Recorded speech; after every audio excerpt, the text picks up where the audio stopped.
Sha-na-na-na-na-na-na-na, sha-na-na-na-na.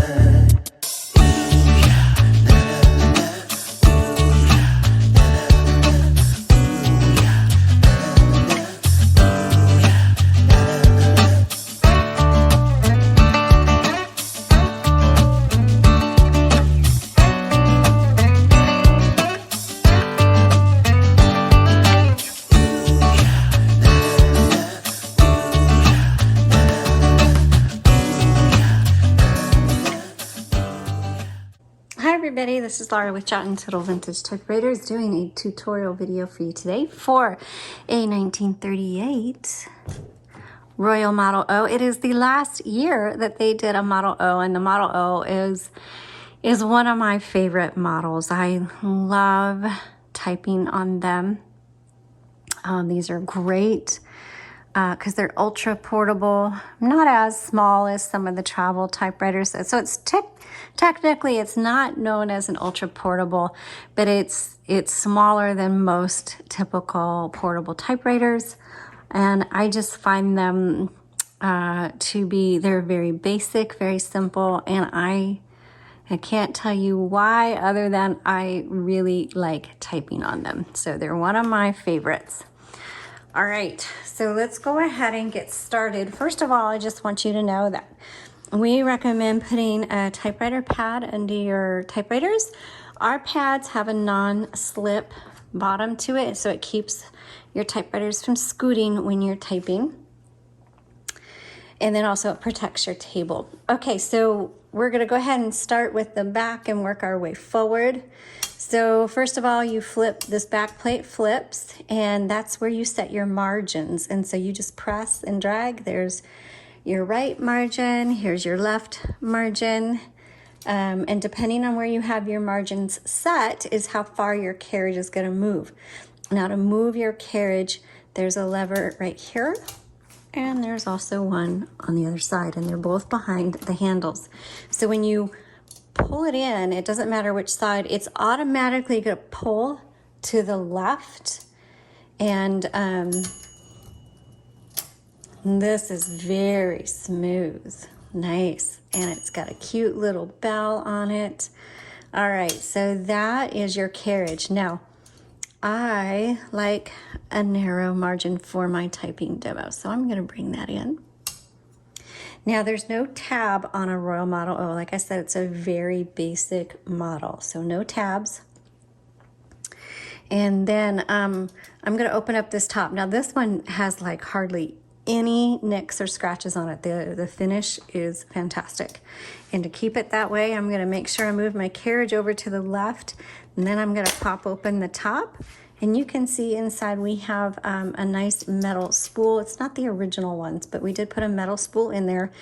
And you can use, if you need to purchase spools for your typewriter, you just look for a universal ribbon. They are available on our website at jotandtittletypewriters.com. There should be a link in the listing below. This takes a 2-color ribbon, and black and red are standard. Black is on top, red is on bottom. When you go to thread that in, they're easy in and easy out. You just pop them in and out. It is a messy job, so you might want some latex gloves or something, or just make sure you don't touch anything. And then when you thread it, make sure you've got the ribbon going through all of your guide wires. There's an up-close photo in the product listing. And even if it's sold, you can still access the product listing and the photos and bookmark that or save it. When you do load that ribbon, make sure the ribbon comes over the top and around back and that way, okay? Same with this side. The ribbon goes over the top and then around the bottom. But just make sure you look at those up-close photos and kind of figure out how that is threaded in there. And each typewriter is different. That's why I can't just do one typewriter video to show people how to thread their ribbon, because every model is different. Okay, here's your type bars right here. And there is no, well, I guess there is. Here's a tension selector right here, touch control, and that just determines how hard these type bars strike your paper based on the pressure that you put on the keys. So like my husband has a heavier hand than I do, so we would have two different settings on this. Okay, now this lever right here switches the direction of your ribbon because there's a lot of ink in that ribbon, and once you get to the end of the spool, it's not the end of the ink. You want to reverse that direction. So it's going this way, and then you switch, and oops, there we go. I kind of had it in the middle. So you just switch and go back and forth on your ribbon, and that's what that is for. Your color selector is right here. So red, there's black. Now you're gonna see a white dot, and you have to press down and over to get to the white dot. You're never gonna need that. That is for stencils, and if it gets knocked over there, it's not gonna type properly. You're gonna be like, my keys aren't fully contacting the paper, and in that case I'm going to say, well, check your lever to make sure the color selector is firmly on the black or the red. Now if you're typing and the typewriter locks up on you, or it's just not, you know, there's no ink imprinting, it's really faint, then there's two things to check. One, always check the direction of your ribbon. First, anytime I have issues with my typewriter, I always reverse the direction of my ribbon. And then make sure that the ribbon is loaded properly. Sometimes when you type, it can get bunched up, so make sure that doesn't happen. And then also check your color selector. Okay, let's close the lid, and we'll come down here. So we have a margin release right here. And what that is, remember I showed you how to set your margins right here. So when you get to the end of your margin, you hear that bell. That bell tells you, hey, you're at the end of your line, baby. And you just hit that return handle and you go to the next line. By the way, when you hit that return handle, it's going to advance either 1 or 2 lines, depending on how you have it set. And this is your line selector right here. So single, double, okay? Now, back to that margin release. Well, let's say you get there and you're in the middle of a word and you want to finish your word, but your carriage has stopped. Then you hit margin release, and now you can finish your word. You have your backspace over here.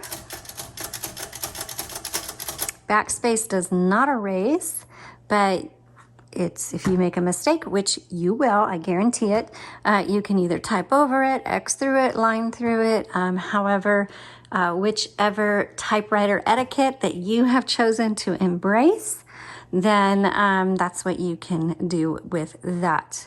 So, and then let's go down here. The only other thing on here, you've got your shift lock, and to lock the shift, you have to press down and then in. And you'll see a little pin sticking out, and so you press that lock key underneath that. It'll hold it. To release it, either shift key is fine, just press on it and that'll release. So your keys, when you have no shift, it's just gonna type lowercase and then the numbers or the lower symbols, okay? When you hit shift or shift lock, it's gonna type uppercase and then the symbols. So that is everything you need to know about your Royal Model O. Let me see if I can tell you where your serial number is.